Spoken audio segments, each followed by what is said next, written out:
So we have here the A64W4x2 automatic transmission. No? So ito po yung mga package na mga units natin at additional by the client. Itong wiper chrome, then kasama sa freebies natin itong wiper nozzle lights, hood scope, meron siyang S emblem, then headlight frame, chrome, eyebrow, DRL, fog lights, and round LED. Tapos meron pa siyang Suzuki emblem sa may bumper. So yan po yung setup niya. Easy signature bumper. Color of the unit is titanium gray, metallic, medium tint yung gamit natin. Then meron na po siyang LED side mirror, chrome, clearance lamp.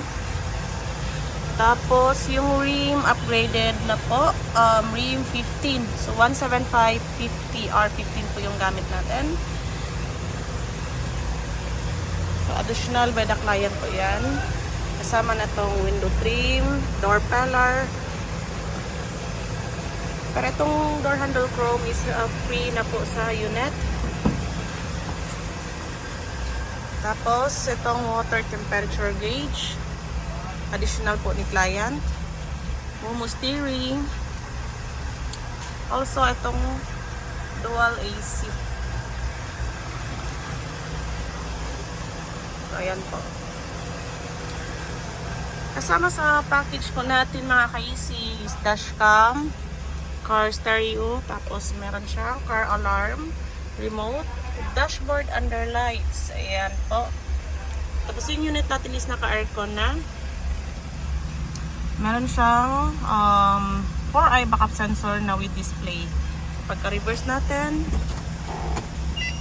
ayan po, may ano siya, yung meters niya, kung ilan na lang. Pati dito sa car stereo, meron na siyang reverse camera at saka sa dash lamp. Alright. Then, yung upholstery seats na napili ni client is color combination of gray and black. So, ayan. So, hindi pa kami tapos nito. Only nag-stickers pa kami. Then, yung room lamp, LED, upgraded na. Ayan. Tapos, may box type 6 na sa pinakalikod na part. Ayan. So, pwede po siyang matanggal kung may karga kayo. Tapos, ang roof rack na gutter type. Ano siya po yung client.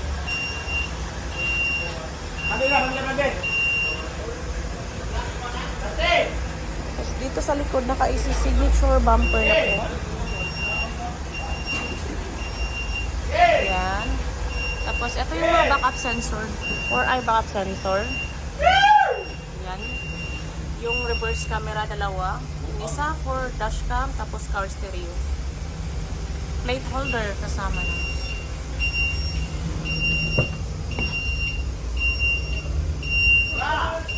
So, ayan yung setup natin. So, yung upholstery na gamit natin is actually hindi po siya ordinary leather.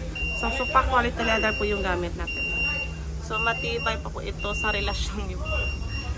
Alright, so that's all. So, kung gusto niyo pong mag-visit here at EC Motor Cebu, we are located at Highway Sangi, Calauan, Glanilla City.